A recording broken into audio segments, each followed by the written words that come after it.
워런 버핏에게 그 방법을 가르쳐줬던 그 스승이 계셨습니다. 네, 그분이 바로 가치 투자의 아버지 벤자민 그레이엄이라는 분이에요. 네, 저도 이제 이 책을 읽고 진짜 이 현명한 투자자라고 하는 책입니다. 정말 진짜 제가 그동안 생각했던 많은 어떤 부분에서 아 진짜 맞는 말이구나. 굉장히 어떤 그 중심을 잡아준 그런 부분인데요.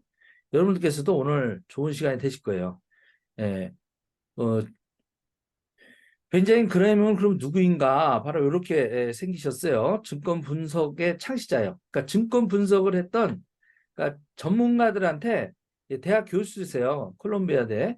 그래서 예, 증권학에 대한 어떤 부분을 전문적으로 가르쳤던 교수님입니다.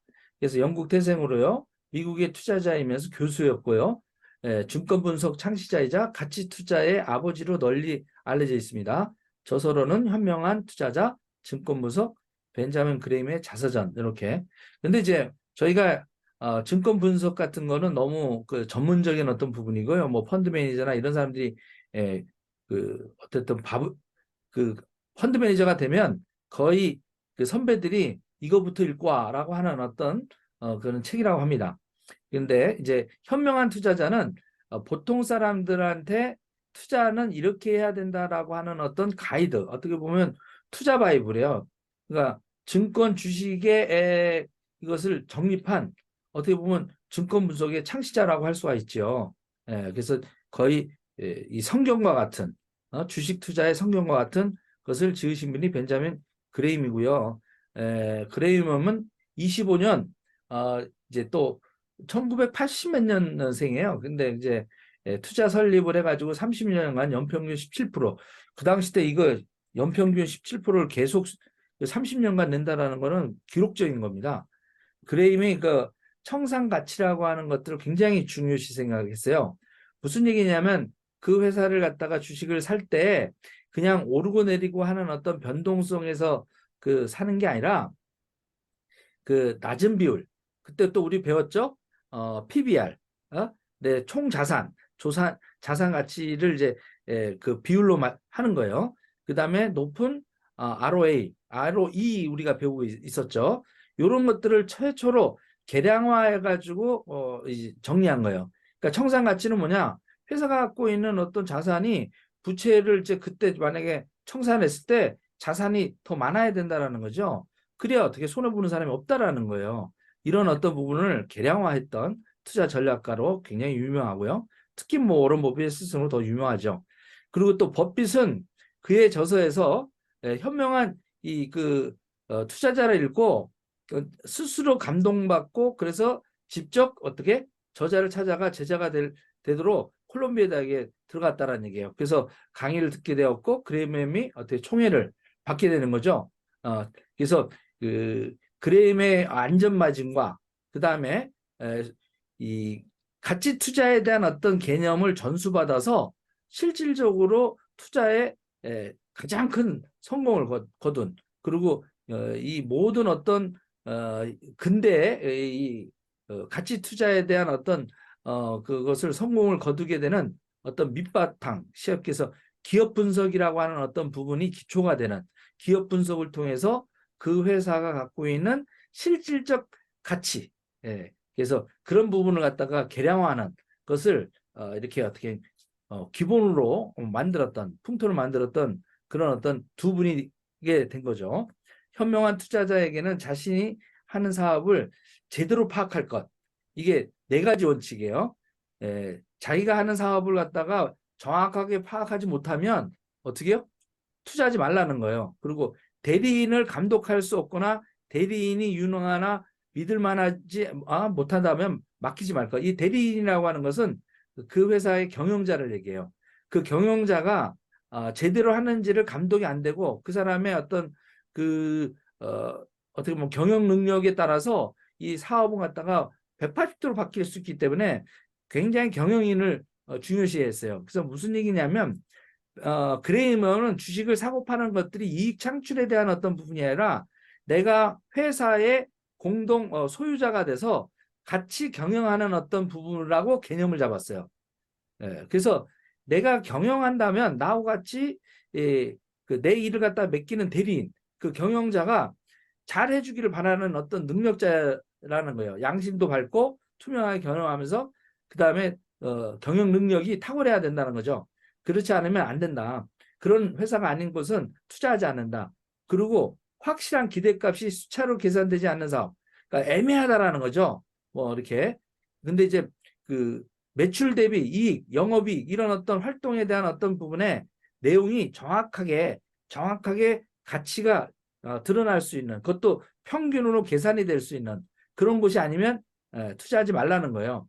또 네 번째, 내 생각이 옳다면 다른 사람들의 생각과 다르다라고 하더라도 실행할 것.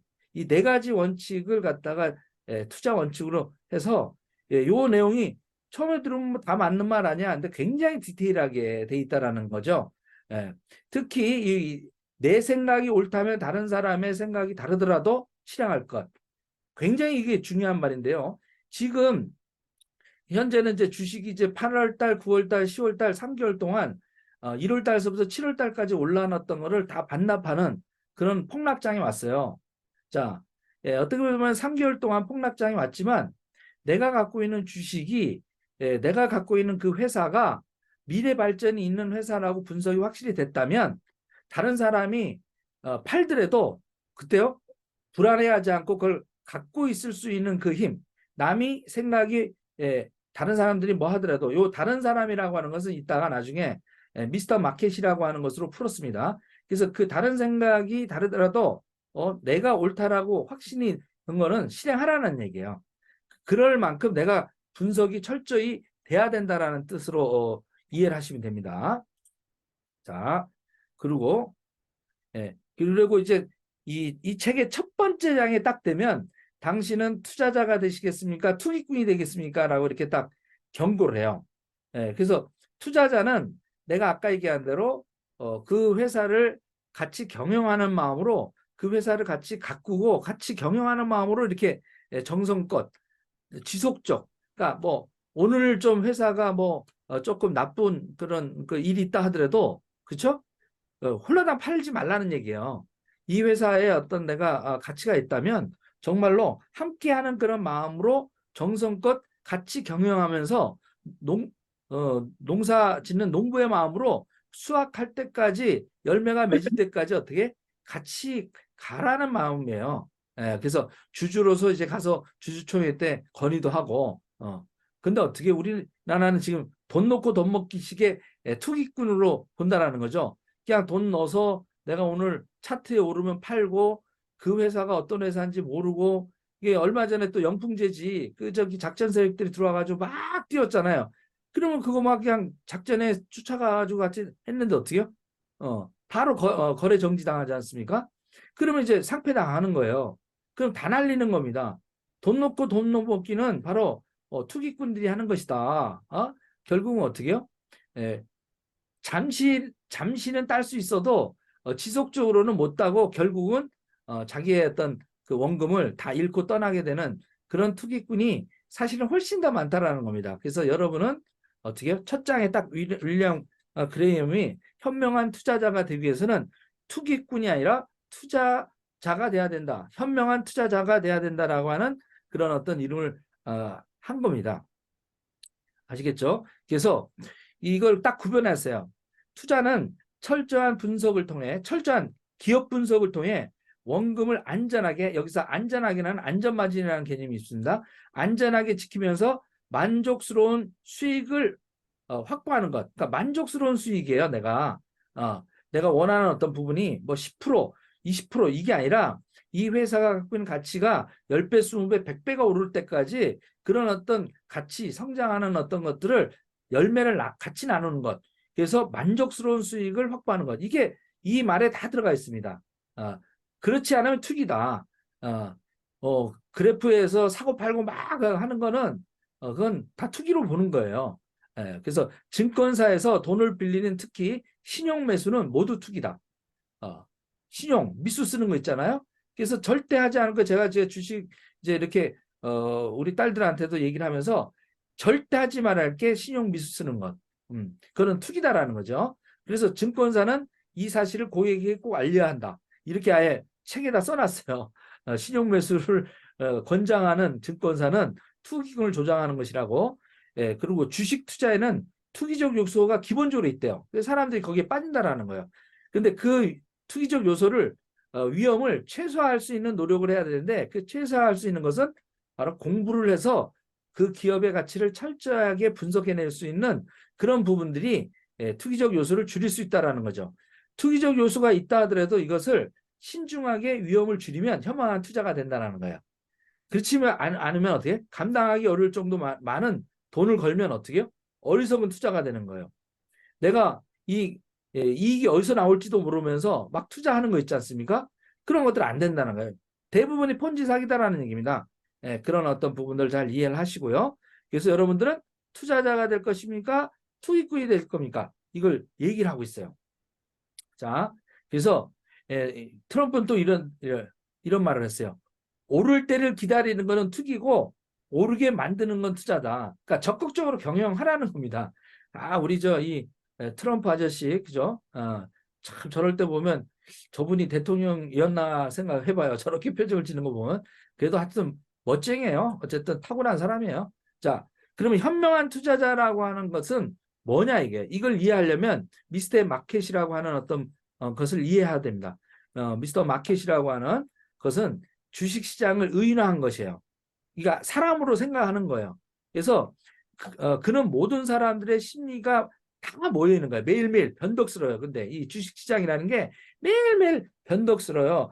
지금 이렇게 가다가도 어떻게 갑자기 이제 이란에 이란이 아니죠. 지금 이스라엘 이제 그 전쟁 터졌으니까 그 여파로 막 하는데 그것이 사실 우리하고 물론 관계는 있죠. 근데 어떻게 요동을 치는 거예요. 이렇게 그런 천재 머리를 가지고 있으며 광대기가 있고 우울증 환자의 증상을 갖고 있는 환자라는 거예요. 우울증 증상의 환자라는 거예요. 그래서 매일매일 변덕스럽대요. 굉장히 날씨보다 더 변덕스럽다는 거예요. 그래서 미스터 마켓은 어떨 때는 어떤 하루는 행복감이 도취돼요. 사업이 너무 유리한 것만 보는 거예요. 잘 때까지 할 거야. 근데 그런 감정 상태가 있으면 그의 지분을 갖다가 당신이 인수해서 시세 차익을 노릴까 봐 막 걱정을 하는 거예요. 예? 웃기죠? 시세 차익을 노릴까 봐. 그리고 또 어느 순간에는 갑자기 우울해져서 사업에 닥칠 문제거리가 막 보이게 하면 당신의 지분을 빨리 떠넘기라고 막 이렇게 부추기는 거예요. 예? 그래서 너무 낮은 매입가에 제시를 하는 거예요. 빨리빨리 사라고. 그러니까 거꾸로 어떻게 해요? 여러분들은 그 미스터 마켓이라고 하는 이 친구가 권하는 대로 막 원래 이제 환희에 팔고 공포에 사야 되는데 공포에 팔고 환희에 어떻게 더 사게끔 만드는 거예요. 근데 그 미스터 마켓의 친구가 누구냐면 미스터 미디어예요. 그러니까 이 미스터 마켓이 가장 친한 친구 미스터 미디어를 통해서 정보를 갖다가 막 뿌리는 거예요. 예? 그러니까 신문에 오픈되고 막 이렇게 방송에 오픈되면서 자기네들이 갖고 있는 것들을 막 떠넘기면서 사기끔 하는 거예요. 그러니까 이런 거에 이 미스터 마켓에 놀아나면 어떻게 현명한 투자자가 될 수 없다.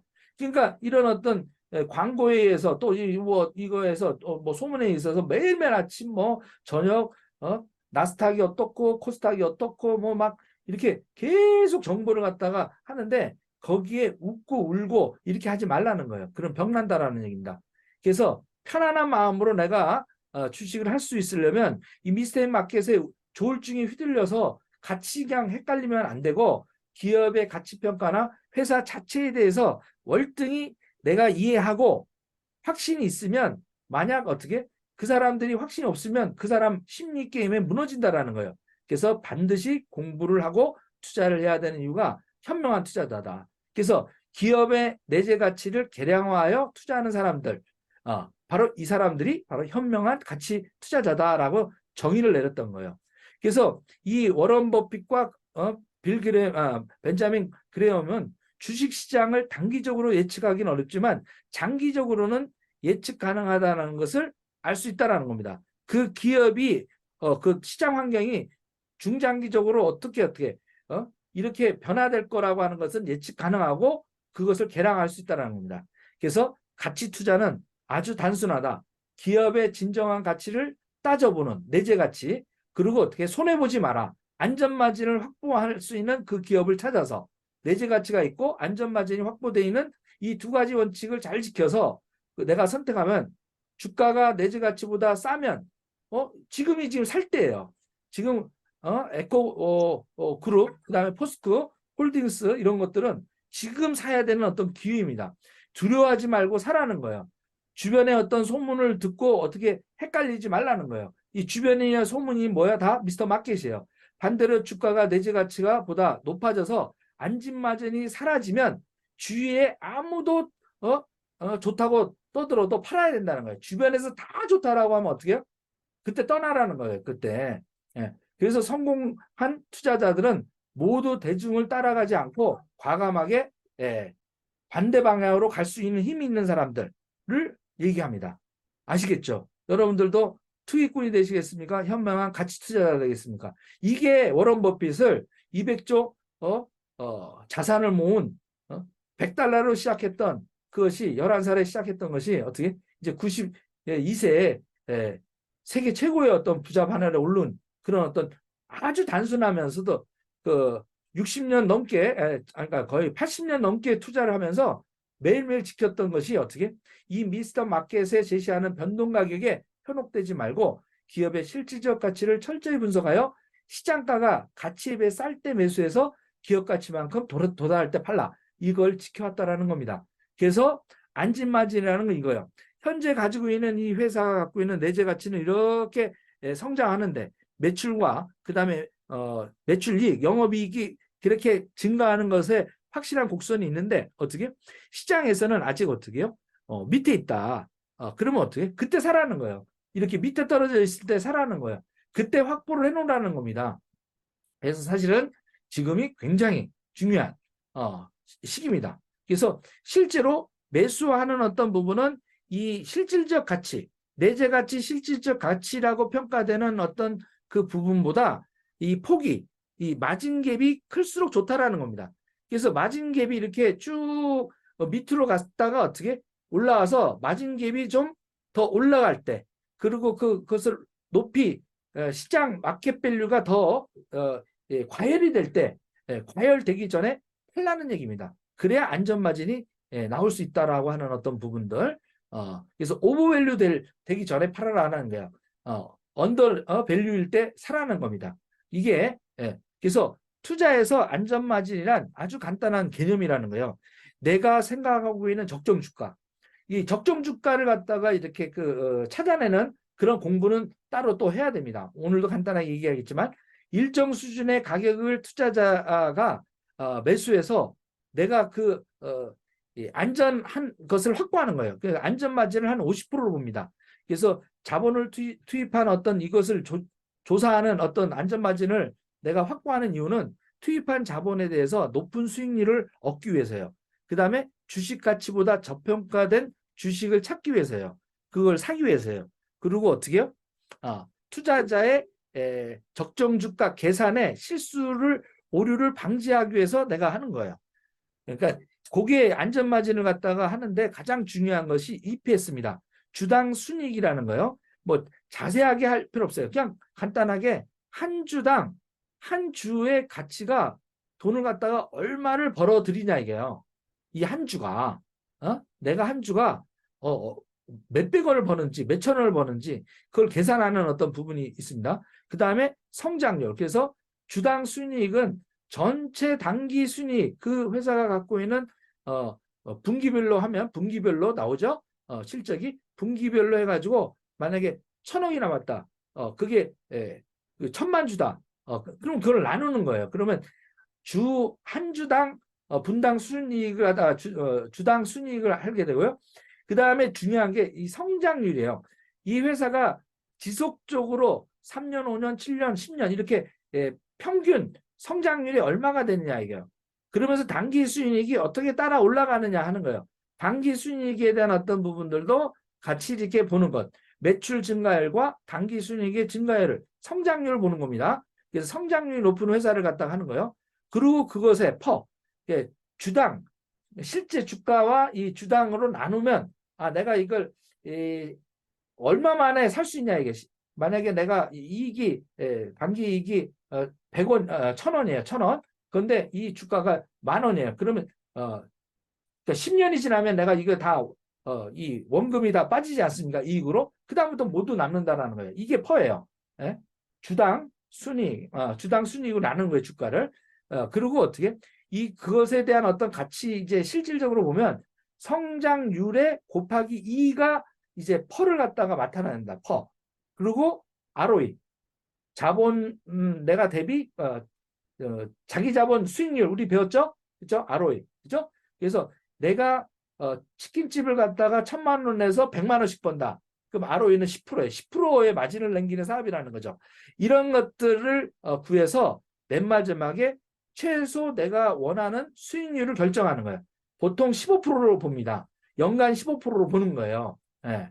그래서 연간 15%가 실질적으로 날 수 있는 거에 투자를 해라. 그런데 워런 버핏은 또 아까 우리 빌 그레임은 30년간 17% 이상 수익을 냈고요. 워런 버핏은 50년간 24%를 갖다가 내는 그런. 그래서 여러분께서 이런 것들을 다 머릿속에 다 둘 필요는 없어요. 네. 내가 어떻게 다 계산합니까?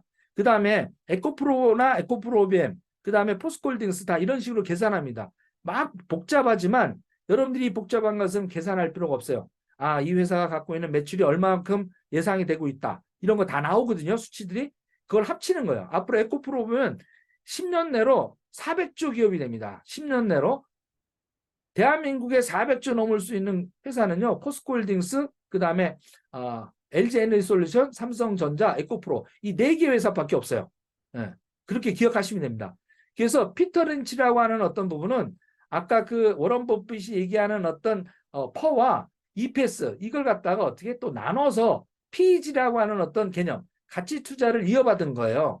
그래서 그걸 가지고 분석을 하는데 이 분석법이 굉장히 더 현대적으로 조금은 더 정확하더라는 얘기입니다. 그래서 에코프로비움과 포스코 퓨처엠을 5월 달에 금년 5월 달에 분석을 해보니까 에코프로비움은 최소 2027년에 71만 원, 포스코 퓨처엠도 71만 원 정도.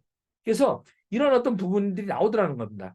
그리고 다들 아시겠지만 박순혁 작가라고 배터리 아저씨, 여러분들이 시간 남으시면 이 배터리 아저씨 거는 계속 들어놓으세요. 앞으로 2차 전지 사업에 대한 어떤 내가 이해도, 내가 경영한다는 마음으로 그 회사를 갖다가 그 업종을 경영하는 마음으로 보라는 거예요. 그래서 작년에 9월 달에 그분이 투자를 할 때 이렇게 8개 종목을 골라서 아까 그런 식으로 퍼와 EPS 그걸 다 조사해가지고 같이 투자할 수 있는 평가를 해본 거예요. 에코프로는 어떻게?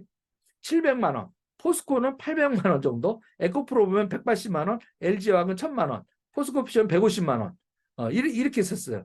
근데 그때 그 당시 때는 다 어떻게요? 다 10만 원, 20만 원대였어요. 근데 지금 어떻게요? 에코프로는 700배, 그다음에 포스코홀딩스는 100배, 100배 아니라 100%, 그죠?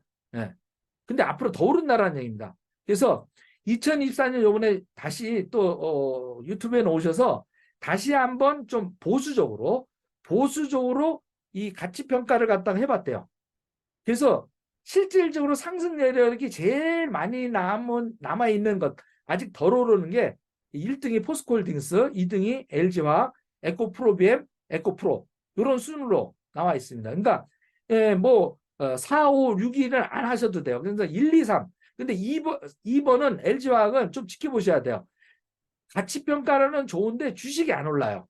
그래서 저는 여러분이 만약에 사신다, 그냥 포스코홀딩스하고 에코프로비엠 요 2개 100만 원이 새긴다. 그럼 어떻게 해요? 그냥 포스코홀딩스 지금 40만 원, 50만 원대 사놓고요. 에코프로 22만 원, 24만 원에 무조건 사놓는 거예요. 그럼 어떻게 해요? 적어도 2년, 3년 후에 7배씩 오른다. 라는 어떤 것들이 분석입니다. 그리고 실질적으로 보면요. 이렇게 여러분이 다 몰라도요. 이렇게 다 표가 돼 있어요. 에코프로비엠의 이런 주가 변동이에요. 거의 60만 원까지 이제 올랐다가 지금 23만 원이잖아요. 23만 원이 바닥으로 완전히 돼 있는 겁니다. 자 보세요. 2019년도에 6천억 매출이었어요. 2020년에 8천억이었어요. 2021년에는 1조 5천억이었어요. 작년에 5조였습니다.